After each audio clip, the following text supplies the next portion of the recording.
Hey, I'm Dr. G from Your Teaching Doc, and welcome to Real Talk Autism.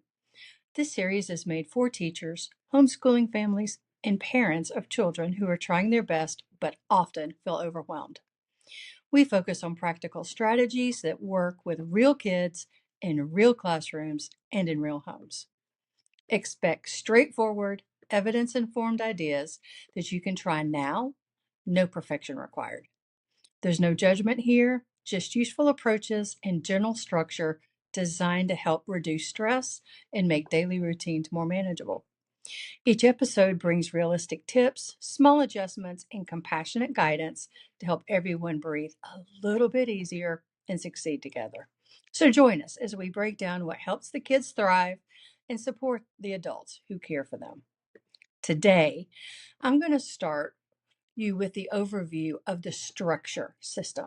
Because whether you're teaching 20 kids or parenting one, without structure, this is where overwhelm can really sneak in.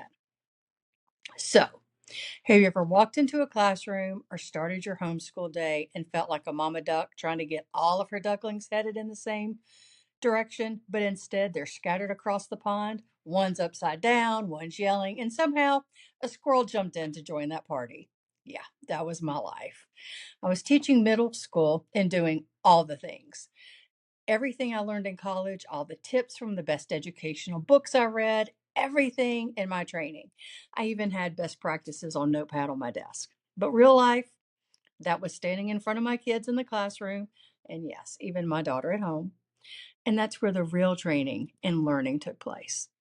And if you're not careful, the kids will absolutely train you. And yes, they did train me until I learned differently.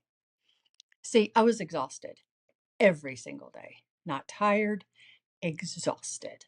And a mentor teacher took me aside and said something that changed my life forever.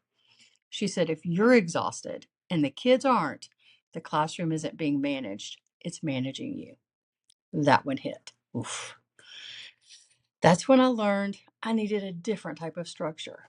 So let me be really clear, not drill sergeant structure, not rigid, not cold, but a loving, predictable, boundaried structure.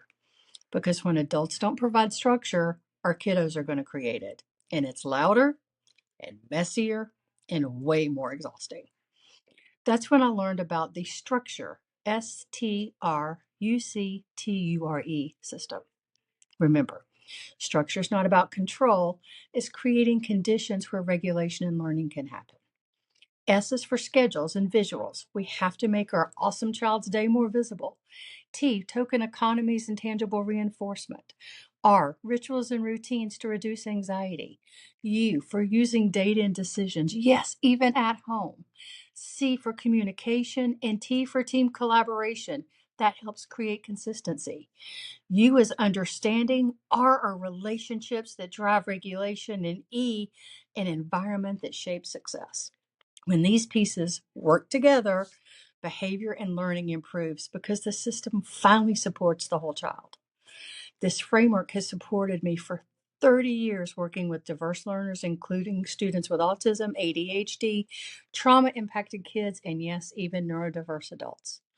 Structure didn't make me less warm or loving, it made me available. And it gave my kids freedom inside of safety. So today's just an overview. We're going to break this down one step at a time in future videos.